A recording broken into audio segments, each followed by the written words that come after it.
지난 2월 평창올림픽 당시 노로바이러스가 퍼지면서 식중독 환자가 대거 발생했습니다. 당시 오염된 지하수와 단체 급식이 원인이라는 정부 추정 발표가 나왔는데 9개월이 지난 지금은 추정이 아닌 정확한 발표가 나왔을까요? 지환 기자가 취재했습니다. 강원도 평창에 있는 청소년 수련원입니다.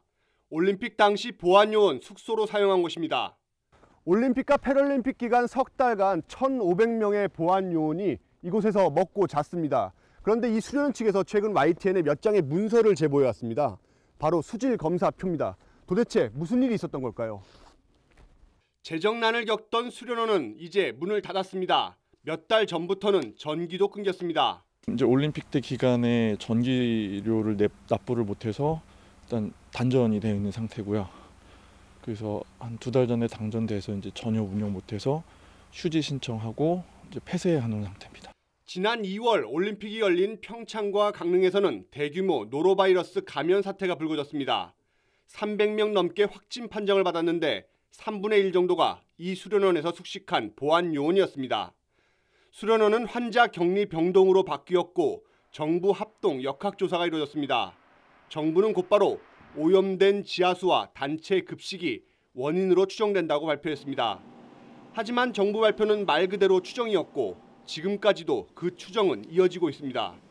여러 기관에서 조사한 수질 검사에서도 실제 노로바이러스는 검출되지 않았습니다. 관련성이 있다고 보면 추정으로 냅니다. 역학적 연관성이 있을 경우 추정으로 내고요.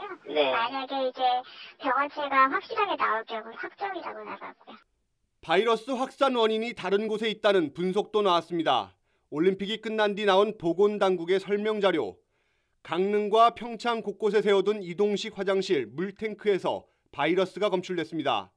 실제 올림픽 기간 이동식 화장실이 500개 넘게 설치됐는데 정수된 물이 부족해 평창 일대 지하수나 강물을 퍼서 공급한 것으로 드러났습니다.